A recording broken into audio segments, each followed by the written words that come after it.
Hello everyone, मैं हूं Ayesha. Welcome to my YouTube channel. आज की वीडियो में हम क्लास 1 की एनसीईआरटी की बुक रिम झिम का चैप्टर 1 झूला उसकी एक्सरसाइजेस करेंगे। आज की वीडियो में हम यही सब डिस्कस करेंगे कि इस फॉर्म से आपसे एग्जाम में क्या क्या क्वेश्चन पूछे जा सकते हैं, किस तरह के क्वेश्चन हैं जो आपको एग्जाम में जो है कराए जा सकते हैं।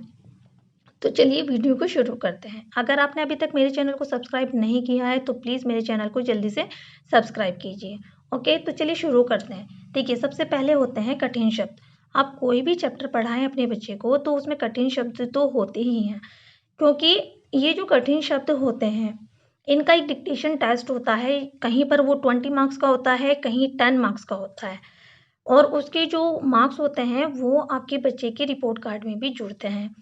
तो ये जो है कठिन शब्द, ये बहुत ज़्यादा ज़रूरी होता है। अपने बच्चों को टाइम टू टाइम कभी 5 वर्ड्स, कभी 6 या 10 वर्ड्स आप डिक्टेशन आप अपने बच्चे को ज़रूर कराइए। उससे बच्चे की मात्राएं भी इम्प्रूव होती हैं। जैसे इस चैप्टर में कठिन शब्द आपके आए हैं अम्मा, झूलूंगा, आसमान, ऊपर, दिल्ली, कलकत्ता, धरती, रिमझिम, बादल, उड़कर। और भी अगर आपको लगता है कविता में इससे अलग और भी कुछ ऐसे शब्द हैं जो मैम क्लास में करा सकती हैं या आपके बच्चे को लिखना आना चाहिए, तो वो भी आप करा सकते हैं। इसके अलावा आपके आते हैं शब्दार्थ। कविता में जो कुछ ऐसे शब्द आए हैं जिनका अर्थ बच्चे को पता होना चाहिए। देखिए, अम्मा, अम्मा हम कहते हैं माँ को, अम्मा माँ। आसमान, आसमान यानी आकाश या फिर अंबर। मजा, आनंद, मजा, आनंद। धरती, जमीन, धरती, जमीन या फिर भूमि भी होता है, भूमि। डाली, डाली हम कैसे कहते हैं, जो पेड़ की शाखा होती है उसको हम डाली कहते हैं, डाली पेड़ की शाखा। दूसरा,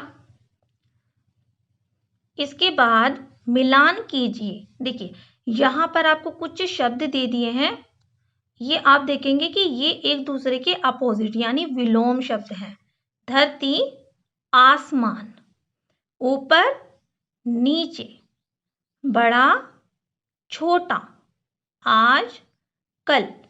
इस तरह से मैचिंग करने के लिए आ जाती है। कई बार मैचिंग राइमिंग वर्ड से जो होते हैं, यानी तुकांत शब्द, हिंदी में हम कहते हैं तुकांत शब्द और इंग्लिश में हम कहते हैं राइमिंग वर्ड, वो भी मैचिंग की फॉर्म में आ जाते हैं। ये विलोम शब्द हैं, ये मैचिंग की फॉर्म में दे देते हैं एग्जाम में। कई बार शब्दार्थ भी मैचिंग की फॉर्म में आ जाते हैं। प्रश्न उत्तर आपसे क्या क्या पूछे जा सकते हैं। देखिए, बच्चा अम्मा को क्या लगाने को बोल रहा है, तो इसका आंसर हुआ बच्चा अम्मा को झूला लगाने को बोल रहा है। बच्चा कहाँ जाने की बात कर रहा है, बच्चा दिल्ली और कलकत्ता जाने की बात कर रहा है। बच्चे के साथ क्या क्या झूल रहा है, बच्चे के साथ डाली, पत्ता और धरती झूल रही है ना। यही तो था हमारी कविता में। देखिए, झूल रही है डाली, झूल रहा है पत्ता पत्ता, है ना। इस झूले पर बड़ा मजा है, चल दिल्ली ले चल कलकत्ता। और इधर यहाँ पर बोला गया है झूल रही नीचे की धरती। तो क्या क्या झूल रहा है, डाली, पत्ता और धरती। इसके अलावा और भी प्रश्न आपसे पूछे जा सकते हैं। तो अगर आपने इस कविता को अगर आपने अच्छे से पढ़ा है और समझा है तो आपसे कोई भी क्वेश्चन अगर एग्जाम में पूछ लिया जाए तो आप इजीली कर पाओगे। अभी कविता आपको अच्छे से याद करनी है। कविता के लिए आपसे एक क्लास में आपका एक ओरल टेस्ट भी होता है जिसमें आपको कविता के मार्क्स मिलते हैं और वो मार्क्स आपके रिपोर्ट कार्ड में जुड़ते हैं उसके भी। तो कविता आपको याद होनी चाहिए, और अगर आपको कविता याद हो गई तो ये सब कुछ चीज़ें भी आप अच्छे से कर ही पाओगे। कविता एग्जाम में इस तरह से भी आती है फिल इन द ब्लैंक्स की फॉर्म में, जैसे कि अम्मा आज, और आगे ये इस तरह से ब्लैंक छोड़ दिया जाएगा, ये आपको फिल करना है।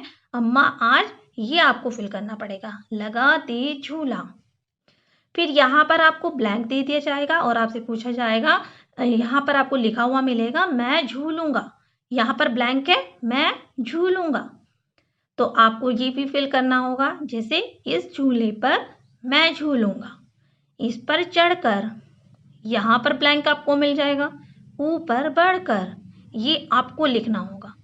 आसमान को मैं छू लूंगा। झूला झूल रही है क्या, यहाँ पर डैश है, डाली। यहाँ पर फिर से डैश है, तो झूल रहा है पत्ता पत्ता। इस झूले पर डैश बड़ा मजा है। फिर से डैश दे दिया जाएगा, चल दिल्ली ले चल कलकत्ता। तो इस तरह से आपसे कविता एग्जाम में पूरी करने के लिए दे दी जाती है। फिल इन द ब्लैंक्स की फॉर्म में आपकी कविता की 2 लाइन भी आ जाती हैं, 4 लाइन भी आ जाती हैं। इसलिए आपको कविता अच्छे से आनी चाहिए। जरूरी नहीं है कि मैंने ऐसे लिखा है कि अम्मा आज यहाँ पर मैंने डैश दिया है। ऐसा भी हो सकता है कि आपकी मैम आपको ये वाली चीज फिल इन द ब्लैंक्स की फॉर्म में दे दें, यानी कि ये चीज आपको लिखनी हो और ये वहां पे ऑलरेडी लिखा हुआ हो। ऐसा भी हो सकता है। इसके अलावा आपसे सही गलत भी पूछे जा सकते हैं, जैसे कि आपको कुछ सेंटेंस दे दी जाएंगे और आपसे पूछा जाएगा कि ये जो वाक्य है ये सही है या गलत है। जैसे कि आपसे पूछा जाए कि बच्चा दीदी को झूला लगाने के लिए बोल रहा है, तो गलत। ऐसा थोड़ी ना है, बच्चा अम्मा को झूला लगाने के लिए बोल रहा है। जैसे आपसे पूछा जाएगा कि बच्चा मुंबई जाने की बात कर रहा है, नहीं, बच्चा दिल्ली और कलकत्ता जाने की बात कर रहा है ना। तो इस तरह से आपसे सही और गलत भी पूछे जा सकते हैं। कुछ क्वेश्चन आपसे ऑप्शनल पूछे जा सकते हैं, जैसे कि आपको कोई ये क्वेश्चन दे दिया और उस क्वेश्चन के 4 आपको ऑप्शन दे दिए और आपको सही या फिर 4 दे दिए या फिर 2 दे दिए। उनमें से आपको सही वाले को टिक करना है। आपको जैसे ये पिक्चर आपको दे दी है, इनमें से आपको कोई भी पिक्चर दे के आपसे पूछा जा सकता है कि इनमें से कौन सी चीज़ है जिस पर आप झूलोगे। ठीक है, ये वाली मैंने आपको पहले भी समझाया था। जैसे ये वाला हो गया, ये वाली एक्सरसाइज, इसमें आपसे जैसे ये वाला झूला है, इसकी आपको एग्जाम में पिक्चर दे दी जाएगी और आपसे पूछ लिया जाएगा कि ये जो झूला है ये आपको कहाँ पर देखने के लिए मिलता है।